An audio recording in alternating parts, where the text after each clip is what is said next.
Alrighty. Hi, everybody. Welcome back to Shock and Schlock. Today I'm joined by Kara Christiansen, one of the actresses from the 2015 Phil Stevens picture Flowers. Kara, thank you for being here with me today. I just want to get right into this. So it appeared that Flowers was the first major film that you appeared in. Just want to know, did you have any acting experience prior to the film? Any experience working in cinema in general? No, the acting experience I had was from working at haunted attractions. So I'm pretty much a haunter by trade. That's the type of acting that I typically do. I've been haunting since 2008. Very cool. Okay. Yeah, I definitely saw that in the film as well. Definitely can see how that led to that being a more physical performance there. For some of my viewers who might not know, you were in the scene, if you're familiar with the film, at the dining table, sort of a more physical, visceral scene. Definitely mixed a lot of like beautiful imagery there with much more disturbing. It definitely had that abrupt cut there as well. Definitely appeared to be a scene that was super intense to appear in. What was it like on set and sort of being in that sort of environment there? It didn't look easy at all for sure. Um, well, I mean, it was a lot of fun as an actress, as a haunter, because the kind of acting you do at a haunted house is very like visceral, and it depends a lot on your body movement because you have very little time to portray what you want to portray. But in the this film that Phil so well put together, it gave me the opportunity to like haunt, but in an extended sort of way. So, and I thought that to me that was very much fun. And and also just filming the scene in general is really just a lot of fun with collaborating with everybody, with all the takes and all the food Hmm. and all the grossness and all the amazing work that Anastasia and Makaria and Phil did and everybody involved. So Yeah, how were you approached about the film initially as well, moving from that sort of haunt background to a film like that? well, it was my friend Makaria, actress in the film as well, who was working on the film, and she asked me if I wanted to audition, and I was like, "Well, hell yeah, that Yeah. sounds like fun." And I liked the idea that there were no lines because although at the haunt I'm like really line forward and I talk a lot, this was a chance to just do it with movement, you know. Sure. So is horror something they've always been interested in? I know a lot of people, myself included, that make short films and stuff like this are sort of drawn to horror from a young age and then decide later on to either become a part of that sort of environment, or was it something that you were got into because of your work, or how did that happen? Well, I mean, I was always interested in acting and I loved that. I mean, I grew up in Puerto Rico, so it was a lot of reenacting telenovelas and stuff like that. Mhm. But horror itself wasn't really my main thing until I started to work at a haunted attraction. And that's when I became interested in all like the makeup and the effects and just like the whole scream queen fun of it. Sure. What would you say is like your biggest inspiration or sort of what you try to channel when you're either doing haunt work or in films like this? Um, just what are you feeling during that? Well, I really just try to embody the character, whether I'm playing like a mental patient or an evil nurse, or in this case of a woman who died and was in this horrific situation and this kind of purgatory.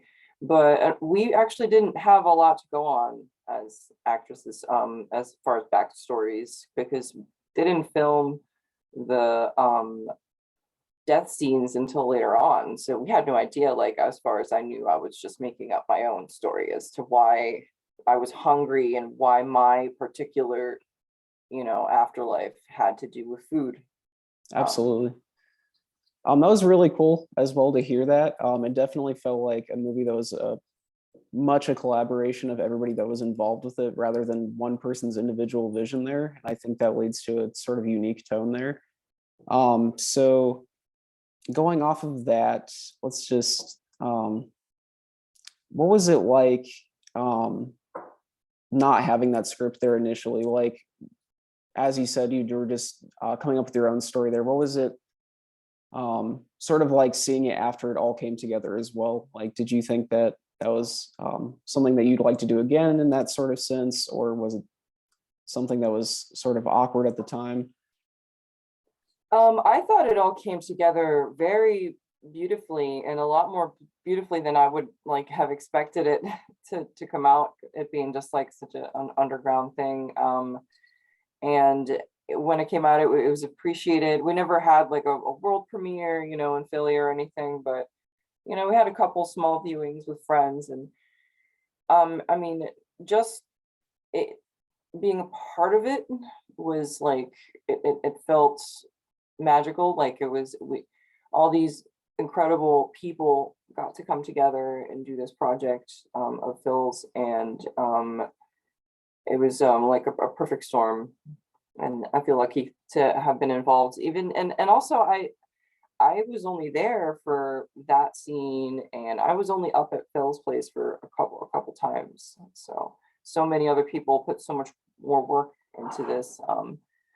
But it definitely inspires me to work more like with Phil and on films of that kind in the future. Although this was 10 years ago. Yeah, absolutely. If you can remember, what was it like working with Phil at the time as well? I've spoken to him several times as well. Seems very down to earth, and it seems like, sort of from an outsider's perspective, a little bit, and having spoken to him a little bit, he's not sort of the type of guy that you'd expect to make something this dark, really. So what was it like with his vision there as well? um, well, it was really fun to work with him. I just remember like filming scenes, and for example, when I was like picking up the apple in this scene, and he was telling me like, this is the most delicious apple you've ever tasted. And just little things like that. Like it was all very easygoing, even though the things we were filming were really dark and nasty and stuff. But I don't know, the environment just felt like we were doing this fun artsy project, you know. For It sure. never got really dark for us, even though it was came from a dark place. Absolutely. So going off of that as well, since this was filmed so long ago, is film sort of something that you want to explore more in the future? Is there any sort of ideas or topics that you think are interesting that you'd like to be a part of? I mean, anything surreal is awesome for me. Anything that has an interesting story of maybe pain. I like to do haunt characters that have some kind of twisted backstory, at least in my mind. As long as I only have like seconds to portray this when you work at a haunt. But yeah, stuff like Very that. cool. Mhm. For sure. What would you say are, sort of going off that a little bit? What were some of your favorite films? Maybe not even from horror, but something that like sort of made you want to go into acting in the first place? Well, I really like the Hellraiser series. My favorite horror movie is Hellraiser 2 Hellbound. I just love the old school. I like the cheesiness of it. I like the corniness. You feel like you're walking through a haunted house. For So, sure. Yeah. yeah, that's and even and the old animatronics and stuff. Like that's really fun for me. I like that aspect of it. Yeah, I'm actually a fan of Hellraiser myself. I've seen all those. Have several signed Clive Barker items as well. But yeah, I think that's something that I actually saw sort of transfer to this sort of filmmaking, and I think that's what draws me and many other people to films like Flowers as well. From the horror perspective, is like the practical effects and everything there. I think in modern cinema, we're sort of entering a place where CGI is sort of a mainstay, and horror is like one of the last remaining genres that really focuses on making a more natural approach there, which is something that I definitely appreciated about this film as well. Yeah, I just thought that was really cool there. Um, and I mean, even going off of Hellraiser individually there, I mean, that film was obviously influential going on, and there's even some scenes that I would say Flowers sort of has a little bit of a comparison to there as well. Um, But what would you say the first time in your life you had an interest in horror was? Like, was it with Hellraiser 2, or was there sort of a different point where you sort of got intrigued by that? Honestly, as a little kid growing up in Puerto Rico, just the imagery and the church and the Catholic Church is that was horrific. That kind of was, but in an intriguing kind of way. And then later on, if I had to pick a movie that I probably saw too early, would be Event Horizon. And it was early but in an intriguing way. I was like, I can't stop watching this type of way. Yeah. Absolutely. And Kara, I don't want to keep you too long today, but sort of closing off here, where can we find you going forward? Is there anything that you're a part of project-wise that you want to let us know about? I mean, sure. I work for Penhurst Asylum, which is one of the scariest haunted houses over here on the East Coast, right? And there's the Penhurst Horror Camp coming up, which is a very unique event as the first 3 weekends of August. Okay, very cool. I'm going to leave some links down in the description for that too, as well as your Instagram page. And once again, I just appreciate you sitting down here today for the channel and just taking the time here. So thank you for that. All right. Have a great one. Bye. Thanks, you too. Bye.